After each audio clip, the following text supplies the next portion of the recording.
बच्चों नमस्कार। बच्चों हम लोग कक्षा 10वीं गणित में एक चर का द्विघात समीकरण पढ़ रहे हैं। क्वाड्रेटिक इक्वेशन अध्याय 3 पढ़ रहे हैं। बच्चों इसके अंतर्गत हमने प्रश्नावली 3 तक के प्रश्नों को पढ़ लिया है। आज हम पढ़ेंगे प्रश्नावली 4 और इस प्रश्नावली 4 के प्रश्नों को। तो चलिए शुरू करते हैं प्रश्नावली 4।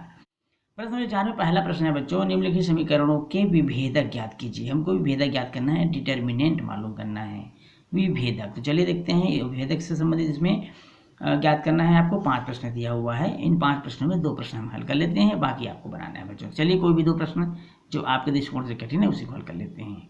चलिए पहला प्रश्न देखते हैं। इसमें पहला प्रश्न है बच्चों, पहला प्रश्न विभेदक ज्ञात करने में x² - 4x + 2 = 0, x वर्ग ऋण 4x धन 2 बराबर 0 दिया हुआ है। समीकरण x² ऋण 4x धन 2 की तुलना, समीकरण की तुलना मानक वर्ग समीकरण, मानक समीकरण ax² + bx + c बराबर 0 से करने पर, इससे हमको तुलना करना है। जब हम तुलना करेंगे बच्चों तो हमको मिलेगा a बराबर 1, क्योंकि x² का गुणांक यहाँ पर 1 है, यहाँ पर a है, तो a बराबर हो जाएगा 1, b बराबर हो जाएगा ऋण 4 और c बराबर हो जाएगा 2। ये इस तरह से हो जाएगा। अब चूंकि डिटर्मिनेंट मालूम करना है, विभक्तिकर मालूम करना है, जिसको डी से इंडिकेट किया जाता है, तो डी बराबर है, सूत्र होता है, आप सबको पहले बताया जा चुका है, b² - 4ac। b का मान क्या है बच्चों, यहाँ पर ऋण 4 वर्ग ऋण 4, a का मान 1 है, c का मान 2 है। 4 चौक हो जाएगा 16, क्योंकि ऋण का वर्ग धन हो जाता है, ऋण 4 दूनी 8। 16 में 8 घटा दीजिए बच्चों, 16 में 8 घटाने से हमको मिलेगा 8, और यही 8 जो मिला हमको, ये इस प्रश्न का क्या होगा, आंसर हो जाएगा। चलिए देखते हैं इसमें दूसरा प्रश्न है। अब हम इसमें देख लेते हैं प्रश्न क्रमांक 3। करणी 3x² + 2√2x - 2√3 = 0, करणी 3x घात 2 धन 2 करणी 2x ऋण 2 करणी 3 बराबर 0। तो चलिए इसको हल कर लेते हैं। बच्चों प्रश्न को एक बार और लिख लेते हैं। प्रश्न है करणी 3x² धन 2 करणी 2x ऋण 2 करणी 3 बराबर 0। व्यापक समीकरण, जिसको हम मानक वर्ग समीकरण बोलते हैं, उससे हम तुलना कर लेंगे। मानक समीकरण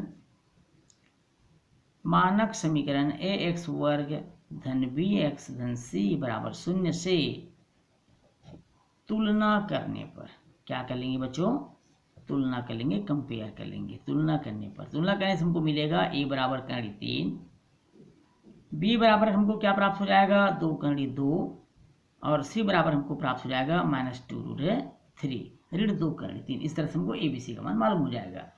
अब हमको मालूम करना है डिटर्मिनेंट, चूंकि d बराबर सूत्र होता है b² - 4ac। b का मान आपके सामने 2 करणी 2 का वर्ग हो जाएगा 4, a का मान है करणी 3 और c का मान है बच्चों ऋण 2 करणी 3।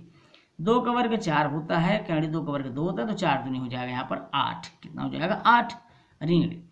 अब यहाँ पर देखेंगे 4 दूनी 8, ऋण ऋण धन हो गया, और करणी 3 का 3 हो गया, तो 8 3 कितना हो जाएगा बच्चों, 24। 24 और 8 जोड़ दीजिए, 24 और 8 हो जाएगा 32। ये जो 32 मिला है, ये इस प्रश्न का क्या हो जाएगा, आंसर हो जाएगा। अब इस प्रश्न में से बच्चों आपको पहला तो बता दिया गया, तीसरा भी बता दिया गया, आपको दूसरा, चौथा और 5वां बनाना है। ये आपके लिए होमवर्क रहेगा बच्चों, इसको आपको हल करना है। चलिए चलते हैं इसमें प्रश्न क्रमांक दूसरा की ओर। निम्नलिखित वर्ग समीकरणों के मूलों की प्रकृति ज्ञात करना है। मूलों की प्रकृति ज्ञात करना है। पहला प्रश्न से लेकर के इसमें 5 प्रश्न दिया हुआ है, तो चलिए इनमें से भी कोई 2 प्रश्न देख लेते हैं, उनकी मूलों की प्रकृति क्या होगी। तो चलिए चलते हैं पहले सवाल की ओर। इसमें पहला प्रश्न है x वर्ग ऋण 4x धन 4 बराबर 0, ऐसा दिया हुआ है। हमको मानक वर्ग समीकरण, मानक समीकरण ax² धन bx धन c बराबर 0 से तुलना कर देंगे। क्या कर देंगे बच्चों, तुलना कर देंगे। तुलना करने पर, तुलना करने से हमको क्या मिलेगा, a बराबर 1 प्राप्त हो जाएगा, b बराबर ऋण 4 मिल जाएगा, और c बराबर हो जाएगा धन 4। a b c हमने मालूम कर लिया है उसका मान। अब चूंकि d का मान आपको मालूम है, b² - 4ac होता है, b का मान क्या मालूम किया बच्चों, ऋण 4 का वर्ग ऋण 4, a का मान 1 और c का मान 4 है, इस तरह से हमने रख दिया। ऋण का वर्ग धन हो जाएगा, 4 चौक 16, ऋण 4 चौक 16, 16 में 16 घटा दीजिए बच्चों, कितना प्राप्त हो जाएगा, 16 में 16 घटाने से 0 प्राप्त हो जाएगा। अब हमको मूलों की प्रकृति मालूम करना है। चूंकि आपको मालूम है डी का मान यदि डी बराबर 0 हो, डी बराबर क्या हो, 0 हो, तो मूल क्या होंगे बच्चों, वास्तविक और बराबर होंगे। अतः मूल वास्तविक एवं बराबर होंगे। यहाँ पर इस तरह से लिख लेंगे, वास्तविक एवं बराबर होंगे, यही हमारा आंसर होगा और मूलों की प्रकृति होगी। चलिए एक और सवाल इसमें देख लेते हैं। अब इसमें देख लेते हैं पहला के बाद पांचवा सवाल बच्चों। पांचवा सवाल है 3/5 x वर्ग ऋण 2/3 x धन 1 बराबर 0। अब यहाँ पर दूसरा, तीसरा और चौथा बच्चा आता है बच्चों, ये आपके लिए होमवर्क है, इसको आपको हल करना है। यदि किसी प्रकार की दिक्कत हो तो कमेंट्स करिए, आपको सवाल हल करके बताया जाएगा। तो चलिए चलते हैं प्रश्न क्रमांक 5वां की ओर। प्रश्न क्रमांक 5वां है, एक बार और इस प्रश्न को हम लिख लेते हैं। 5वां प्रश्न को 3/5 x वर्ग ऋण 2/3 x धन 1 बराबर 0 इस तरह से दिया हुआ है। मानक समीकरण ax² + bx + c बराबर 0 से तुलना करेंगे तब हमको प्राप्त हो जाएगा a बराबर 3/5, b बराबर ऋण 2/3 और c बराबर हमको मिल जाएगा 1। ये इस तरह से हमको यहाँ पर प्राप्त हो गया। अब चूंकि हमको मालूम है d बराबर b² - 4ac होता है। अब b का मान कितना है यहाँ पर, ऋण 2/3 पूरे घात 2 ऋण 4, a का मान है 3/5 और c का मान है 1। 2 का वर्ग कितना हो जाएगा बच्चों, ऋण का वर्ग धन होता है, 2 का वर्ग हो जाएगा 4, 3 का वर्ग हो जाएगा 9, ऋण 4 त्याग कितना होता है 12, 12/5 का गुणा 1 से करेंगे तो 12/5 ही प्राप्त हो जाएगा। अब लघुत्तम यहाँ पर 9×5 = 45 प्राप्त होता है। 45, 5 × 24, ऋण 12 × 108।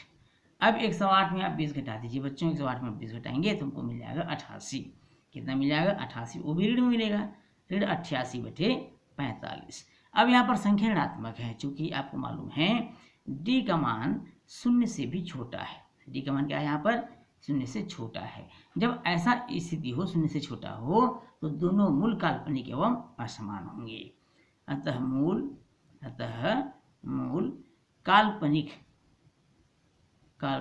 एवं असमान होंगे, ये इसकी प्रकृति हो जाएगी और ये इसका आंसर भी हो जाएगा। तो इस तरह से हम प्रकृति मालूम कर सकते हैं।